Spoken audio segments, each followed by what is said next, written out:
হ্যাঁ রে, হে মা, আর সরস্বতী পুজোর দিন এরকম সেজে গুজে ফুলদানি হয়ে কোথায় যাচ্ছিস তুই? আমি আমি তো পড়তে যাচ্ছি দাদার কাছে। বাবা, সরস্বতী পুজোর দিন আমার টিউশন? বাবা, সরস্বতী পুজো তো কি হচ্ছে, সরস্বতী পুজোর অঞ্জলি তো সকালেই দিয়ে দিচ্ছি। দাদা বলেছে পুজোতে কোনো ছুটি নেই, এখন পুজোতে কোনো ছুটি থাকে না, এখন সকালে অঞ্জলি তো বিকালে পড়া, আমাদের সবারই পড়া আছে। ও হতে পারে ডিজিটাল যুগে সব ডিজিটাল ব্যাপার স্যাপার। তা টিউশন পড়তে যাচ্ছিস, হাতে ব্যাগ কই তোর? আরে ব্যাগপত্র বইপত্র কিচ্ছু লাগে না গো, এই যে ফোন আছে, ফোনেই সব হয়ে যাবে। বাবা এখন সব মোবাইলেই হয়ে যায়, কি যুগ পড়লো রে বাবা। তা বাবু, একদিক থেকে ভালো পড়তে যাচ্ছিস তুই, যা। এমনি তো আজকে বাড়িতে না থাকাই তোর ভালো। কেন বলো তো? কেন আবার কি বলবো তোকে বলতো। আমার সেই পুরনো বন্ধু আছে না, স্কুলের সেই বান্ধবীটি শ্যামলী, ওর আজকে বকাটে মার্কা ছেলেটা আমাদের বাড়িতে আসবে।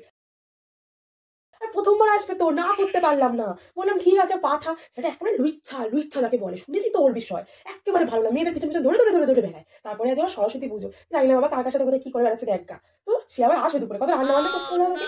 একদিক থেকে ভালো তুই বাড়িতে থাকবি না, একদিক থেকে খুবই ভালো বাড়িতে থাকলে বাবা। সামর্থ্য ছেলে সামর্থ্য মেয়ে না থাকাই ভালো, সামনাসামনি বাবা। ঠিক বলেছো।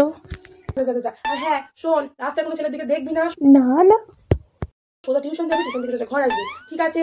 আচ্ছা ঠিক আছে, সোজা পড়তে যাবো, সোজা বাড়ি আসবো, একদম লেট করবো না, ঠিক আছে? এবার আমি যাই মা, টাটা। হাই হানি, আমি এসে গিয়েছি। I am coming. Oh, baby, coming, baby, এসে গিয়েছে, baby, coming, baby, baby. ও তোমার কাছে যা লাগছে না, ঝিঙ্কু লাগছে রে, তোমাকে দারুণ লাগছে বেবি। এত লেট করলে কেন, কত বেজে গেছে দেখো অলরেডি। বুঝতে পারছি আমি একটু লেট করে ফেলেছি, আরে কি করবো, মাকে কাটিয়ে আসতে হলো তো। আমি না মাকে টিউশনে যাওয়ার নাম করে চলে এসেছি, মিথ্যে কথা বলেছি, বুঝতে পারবে না। ও তো আনি, তুমি আমাকে বলেছিলে তুমি নাকি আমাকে আজকে একটা সারপ্রাইজ দেবে, কি সারপ্রাইজ তো বলো হয়নি, আমি না খুব এক্সাইটেড। বেবি, আজকে তোমাকে আমি এমন জিনিস সাথে মিট করবো না, যার সাথে মিট করলে আজকে আমাদের রিলেশনটা পুরো সল্ট আউট হয়ে যাবে। তখন তুমি আমি তুমি, চলো বেবি। হ্যাঁ, তুমি আমাকে তোমার প্যারেন্টের সাথে মিট করাবে? Oh I am so excited honey, I am so excited. চলো লেটস গো, আমরা এখন এখানে কি করছি, চলো ওয়েট, এইভাবে গেলে কেউ সারপ্রাইজ সবসময় চোখ বন্ধ করে হয়, চোখ খোলা রেখে সারপ্রাইজ হয় না। তার জন্য এই যে চলে এসেছে বেবি, এটা দিয়ে আমি তোমার চোখটাকে বেঁধে দেবো, তারপর তোমাকে নিয়ে যাবো। কি আমাকে চোখটা বন্ধ করে যেতে হবে? ও হাউ সুইট। দাও আমার চোখটা বেঁধে দাও হানি। আমি তো কিছু দেখতে পাচ্ছি না হানি, আমি যদি পড়ে যাই এক্ষুনি কি হবে বলো তো? আরে চিন্তা করছো কেন বেবি, আমি আছি না, তুমি পড়ে গেলে তোমাকে আমি ধরে নেবো, যে আমি থাকতে তোমাকে নিচে পড়তেই দেবো না। ও সো সুইট হানি, আমি তো তোমার জন্য পড়তেও রাজি, যদি সরস্বতী পুজোর দিন আমি পড়ে যাবো তুমি আমাকে ধরে নেবে হানি। ও সুইট হানি, চলো আমি তো কিছু দেখতে পাচ্ছি না, কই ও একটু হানি, চলো। Aunty, your best is Son is here aunty, আমি এসে গেছি আন্টি। হ্যাঁ বাবা এসো।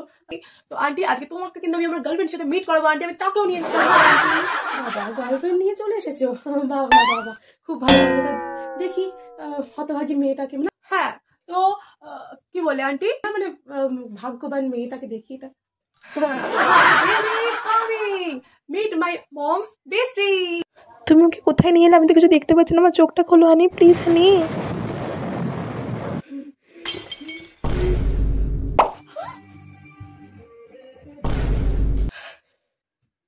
কেলো করেছে, রং নাম্বার ডাল করে ফেলেছি মনে হয়। ভাই এখান থেকে এখান থেকে কেটে পড়, থাকা উচিত হবে না, কেটে পড়। টিউশন করে নাম করে তুমি প্রেম করতে গিয়েছি।